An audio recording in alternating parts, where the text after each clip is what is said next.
বাংলাদেশ সিরিজের আগে ইনজুরির কবলে পড়েছেন ভারত টি-20 দলের অধিনায়ক সূর্যকুমার যাদব। চিকিৎসার জন্য বর্তমানে লন্ডনে আছেন এই ব্যাটার।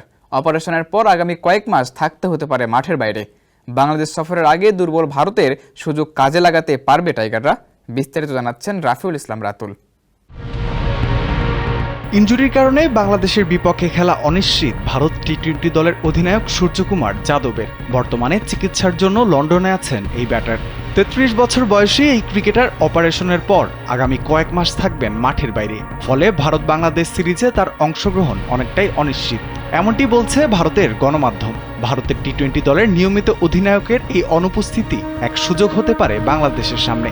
এই সুযোগ কি কাজে লাগাতে পারবে লিটন বাহিনী? ভারত ও ইংল্যান্ড সিরিজ শেষ হওয়ার পরই বাংলাদেশের মাটিতে 3টি করে ওয়ানডে ও টি-20 খেলবে ম্যান ইন ব্লু শিবির। অন্যদিকে ভারত টেস্ট দলের অধিনায়ক ও টি-20 দলের সহ অধিনায়ক শুভমান গিল ইংল্যান্ড সফরের পরে থাকতে পারেন বিশ্রামে। ফলে বাংলাদেশ সফরে বড় এক ধাক্কা আসতে যাচ্ছে ভারতের স্কোয়াডে। নিউজ 24-এর প্রতিবেদক বৈভব ভোলার মতে, সম্প্রতি টি-20 মুম্বাই লিগ খেলেই স্পোর্টস হার্নিয়া সার্জারি করাতে ইংল্যান্ডে গেছেন যাদব। প্রতিবেদনে আরও বলা হয়েছে, ডান পাশের স্পোর্টস হার্নিয়ায় ভুগছেন এই ক্রিকেটার। যদিও এই রোগের সঙ্গে আগেও লড়েছেন যাদব। 2024 সালের জানুয়ারিতে বাম পাশের সমস্যার কারণে জার্মানিতে চিকিৎসা নিয়েছেন তিনি।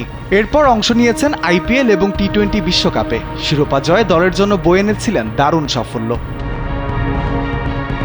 সময়সীমা বিবেচনা করলে কমপক্ষে 1 থেকে 2 মাস ক্রিকেটের বাইরে থাকতে হবে ভারতের টি-20 দলের এই অধিনায়ককে। ক্যারিয়ারের সেরা ছন্দে থাকা ক্রিকেটারের জন্য যা এক বড় ধাক্কা বলে মনে করছেন বিশেষজ্ঞরা।